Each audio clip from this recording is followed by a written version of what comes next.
అత్యంత బాధాకరమైనటువంటి విషయం ఏంటంటే ఈరోజు మన భారతదేశంలో అతుల్ సుభాష్ మన బెంగళూరులో చూసినాం. ఇతను ఒక సాఫ్ట్వేర్ ఉద్యోగి ఆత్మహత్య చేసుకున్నాడు.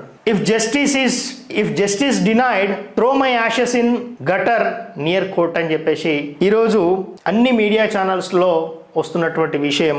ఇది ఎందుకు తీసుకుంటున్నామంటే ఈరోజు మన ఏదైతే లా ఉందో, చట్టాలు ఉన్నాయో అవి ఒక్కసారి ఆలోచించుకోవాల్సినటువంటి ఆవశ్యకత. ఇక్కడ ఏం జరిగింది అతుల్ సుభాష్ సూసైడ్ కేసులో అంటే, ఆయన ఏం చేసిండంటే అతుల్ సుభాష్ మనకి Atul Subhash 23 years old guy from Bengaluru.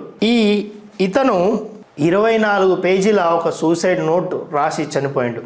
భార్యతో కొట్లాట.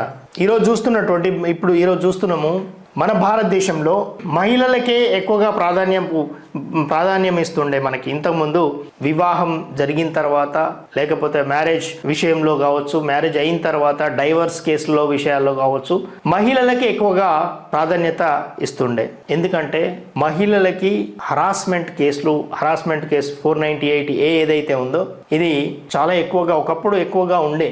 అయితే ఈ 498Aని దీన్ని వైలెన్స్ కూడా అంటే ఇక్కడ ఎక్స్ప్లాయిట్ చేస్తున్నారు. ఈ కేసుని ఎక్స్ప్లాయిట్ చేయడం కూడా జరుగుతుంది, మిస్యూజ్ చేస్తున్నారు. ఒకప్పుడు మహిళలకు అండగా ఉండాల్సినటువంటి ఈ కేసే ఈరోజు చాలా మంది, ఎందుకంటే బోత్ సైడ్ చూడాల్సినటువంటి అవసరం ఉంది. ఈరోజు ఒక వింత పరిస్థితి ఎంతవరకు వచ్చిందంటే భార్య బాధితుల సంఘం పెట్టుకునేటువంటి పరిస్థితులు ఈరోజు మనం చూస్తున్నటువంటి, అది ఆడవాళ్ళైనా మగవాళ్ళైనా ఒక చట్టం భార్యాభర్తల విషయంలో నేను స్పెషల్గా అందరికీ చెప్పేది ఏంటంటే, ఒక భార్యాభర్త విషయంలో ఒక చట్టం ఏం చేయదు, ఎవరు ఏం చేయరు. ఏదైనా వివాదాలు ఉంటే భార్యాభర్త ఇద్దరే మాట్లాడుకొని అది సమస్య పరిష్కారం చేసుకోవాలని నేనంట. ఏ మూడో వ్యక్తి, ఏ దేవుడు కూడా కాపాడలేడు. ఒక మంచి ఇంటెన్షన్ ఉంటే, మనం కలవాలి అంటే భార్యాభర్త కలవాలి అని ఉంటే వాళ్ళిద్దరే మాట్లాడుకోవాలి. వేరే వ్యక్తికి ఆస్కారం ఇవ్వకపోతే ఆ కుటుంబము చల్లగా ఉంటుంది. లేదంటే ప్రతి ఒక్కరూ ఆ కుటుంబం మీద గొడవ అంటే లొల్లి చెప్పాలనే, పంచాయతీ చెప్పాలనే చూస్తుంటారు. కాబట్టి ఒక భార్యాభర్త కలిసి ఉండాలంటే ఆ భార్యాభర్త మాత్రమే మాట్లాడుకొని పరిష్కారం చేసుకోవాలనేది నా సూచన. ఈవెన్ వేరే తల్లిదండ్రులను కూడా ఇన్వాల్వ్ కానియద్దు. అప్పుడు మాత్రమే భార్యాభర్త కలిసి ఉండగలుగుతారు. ఏదున్నా కూడా చివరగా మనసులో పెట్టుకునేది ఏంటంటే, మనమిద్దరము లేదా భార్యాభర్త వాళ్ళిద్దరూ కలిసి ఉండాలి అనే ఇంటెన్షన్ ఉంటే ఆ సమస్య పరిష్కారం అవుతుంది. చిన్న చితక గొడవలు అన్ని ఫ్యామిలీలలో ఉంటాయి, భార్యాభర్తల్లో ఉంటాయని జగమెరిగిన సత్యమే. కానీ ఇప్పుడు అనుకున్నటువంటి విషయము 5 నిమిషాల్లో మరిచిపోగలిగితే, లేకపోతే 2-3 నిమిషాల్లో మరిచిపోగలిగితే, మళ్ళీ ఇద్దరు కలిసి ఉంటే ఆ కుటుంబం చాలా బాగుంటుంది. కానీ ఇగోలకు పోయి నాదే నడవాలి, లేకపోతే నేనే తెలివైన వాడిని, లేకపోతే నేనే తెలివైన దాన్ని, నేనే ఎక్కువ సంపాదిస్తున్నా, కుటుంబాన్ని నడపాల్సింది భర్తనే, భార్య కాదు అని ఇవన్నీ అపోహలు ఉంటాయి. చూడండి, కొంతమంది భార్య ఎక్కువ సంపాదిస్తుండొచ్చు, లేదా భర్త ఎక్కువ సంపాదిస్తున్నాడు. భర్త ఎక్కువ సంపాదించినంత మాత్రాన అతను అధికారి కాదు. కుటుంబంలో ఇద్దరూ సమానమే. అధికారి అంటే బాధ్యత ఎక్కువగా ఉంటుంది. అలా అని ఈరోజు 90% కుటుంబాలు విడిపోవడానికి కారణం ఈగోస్.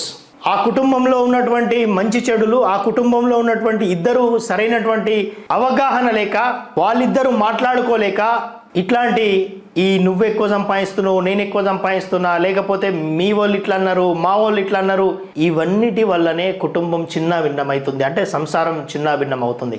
ఒక్కటే గుర్తుపెట్టుకోవాలి, భార్యాభర్తలకు నేను ఇచ్చేటువంటి సందేశం ఏంటంటే, ఏ కొట్లాట జరిగినా ఒకరినొకరు అనుకున్నా, నేను నా భార్యనన్నా కాబట్టి ఒకవేళ ఏదైనా చెప్పాలంటుంటే క్షమాపణ చెప్పుకోవాలి. క్షమాపణ చెప్పుకోవడానికి కూడా వెనుకాడకూడదు. లేదా ఇప్పుడు ఏమైనా అన్నా కూడా, వాళ్ళు మనల్ని అన్నా కూడా, భార్య భర్తనన్నా, భర్త భార్యనన్నా, అది మరిచిపోయి మళ్ళీ నా భార్యనే అన్నది కదా, లేకపోతే నా భర్తనే అన్నాడు కదా అనేది ఒక కలిసిపోయేటువంటి తత్వం ఉంటే ప్రతి జంట కలిసే ఉంటుంది. మన భారతదేశానికి ఒక స్ట్రాంగెస్ట్ పాయింట్ ఏదైనా ఉంది అంటే సంసార బంధం, కుటుంబ బంధం. ఇవన్నీ విలువలతో కూడినటువంటి విషయం. సో కాబట్టి భార్య భర్త వాళ్ళిద్దరే ఇప్పుడు కౌన్సిలింగ్లు పోతారు వేరే దానికి, నేను ఐఎమ్ నాట్ అగైనెస్ట్ దట్. కానీ భార్య భర్త ఇద్దరే కూర్చుండి మాట్లాడుకుంటే 99% ప్రాబ్లమ్స్ అన్ని సాల్వ్ అయిపోతాయండి. మనసులోంచి ఈగో తీసి పడేసేసి నా భార్యనే అన్నది కదా అని చెప్పేసి అనుకుని ఉంటే 99% కుటుంబాలు సంతోషంగా ఉంటాయి. ఏదైనా అప్పటికప్పుడు ఆవేశం వస్తే అనుకుంటే మళ్ళీ 5 నిమిషాల్లో మర్చిపోవాలని అది గుర్తొస్తే కుటుంబాలన్నీ బాగుంటాయి. ఇదొక్కటి గుర్తుపెట్టుకోండి మీరు. ఆవేశం అందరికి వస్తుంది మనిషి అన్నప్పుడు. సో కొన్ని విషయాల్లో కాంప్రమైజ్ కావడం కావచ్చు. ఒక్కటే నేను గొప్పవాణ్ణి లేకపోతే నేను ఎక్కువ సంపాదిస్తున్నా అనేది తీసేసి అందరూ కలిసి ఉండాలి, ఎవరి ఇంపార్టెన్స్ వాళ్ళకు ఉంటుంది అనేది గుర్తించినప్పుడు ప్రతి కుటుంబము చాలా బాగుంటుంది.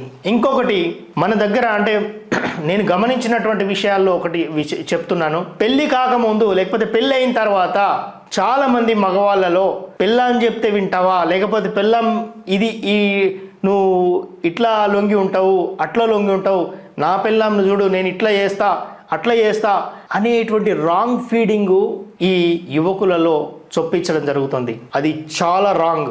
ఈ ఒక్క రాంగ్ ఫీడింగ్ అనేది కుటుంబ వ్యవస్థని లేకపోతే సంసారిక జీవితాన్ని నాశనం చేస్తుంది. కాబట్టి ఒక భార్యను చెప్పు చేతుల్లో పెట్టుకోవాలనే అది తీసేసేయండి, అందరూ ఈక్వల్గా. సేమ్ వే భర్తను కూడా భార్య నా చేతుల్లో పెట్టుకోవాలి, నేను చెప్తే వినాలి అనేది ఇక్కడ రాంగ్ ఫీడింగ్ జరుగుతుంది. ఒకప్పుడు మన కుటుంబ వ్యవస్థలో ఉన్నప్పుడు మన అన్నదమ్ములు కావచ్చు లేకపోతే కుటుంబంలో పెద్దవాళ్ళని చూసి నేర్చుకునే వాళ్ళు అది చాలా బాగుండేది. ఇప్పుడు మైక్రో ఫ్యామిలీస్ అయిపోయినాయి కాబట్టి ఇక్కడ ఫ్రెండ్స్ లేకపోతే తనకు సరి సమానంగా ఉండే ఏజ్ వాళ్ళ మాటలు ఫీడింగ్ జరుగుతుంది. ఇది ప్రాబ్లం జరుగుతుంది ఈరోజు. సో కాబట్టి ఫ్రెండ్స్, ఎవరి మాటలు వినకుండా నీవు ఎలా ఉండగలుగుతావో అండ్ అల్టిమేట్గా మన గోల్ ఏంటంటే సంసారం, భార్యాభర్తలు కలిసి ఉండాలి అనే ఒక మంచి ఇంటెన్షన్ మనసులో పెట్టుకొని ఏది జరిగినా ముందుకెళ్ళాలి అనే అది పెట్టుకుంటే అది చాలా బాగుంటుంది. అన్ని కుటుంబాలు, అన్ని భార్యాభర్తలు ఇట్లాంటి ఈ సెక్షన్ 498A కోర్టులు, పోలీస్ స్టేషన్లు, ఫ్రెండ్స్, మిగతా ఈ పంచాయతీలు ఇవన్నీ ఏమీ అవసరం ఉండవు. సో కాబట్టి ఒక్కసారి ఆలోచించండి. మీరు కూడా మీకేమైనా ఇంకా తోచితే మీరు కామెంట్లో పెట్టండి. ఈ కుటుంబ వ్యవస్థలో ఎన్ని అంటే నేను అడిగేది ఓన్లీ వీళ్ళు ఇట్లుంటారు వాళ్ళు అట్లుంటారు అనేది కామెంట్స్లో అడగట్లేదు. నేను దీనికి పరిష్కారం అడుగుతున్నా. నేను చెప్పింది నిజమా కాదా? ఎందుకంటే మనకు రాంగ్ ఫీడింగ్ ఎక్కువగా ఉంది. ఈ రాంగ్ ఫీడింగ్ ఉండొద్దు. కుటుంబ వ్యవస్థ లేకపోతే భార్యాభర్త కలిసి ఉండాలి, భార్యాభర్త సంసారం బాగుండాలంటే మీ సూచనలు పంపించండి. ఇది 10 మందికి ఉపయోగపడుతుంది. సో ఇది ఈరోజు ఈ అతుల్ సుభాష్ సూసైడ్ విషయం దేశవ్యాప్తంగా కలకలం రేపుతున్నటువంటి విషయం కాబట్టి నేను ఈ విషయాన్ని చర్చించిన.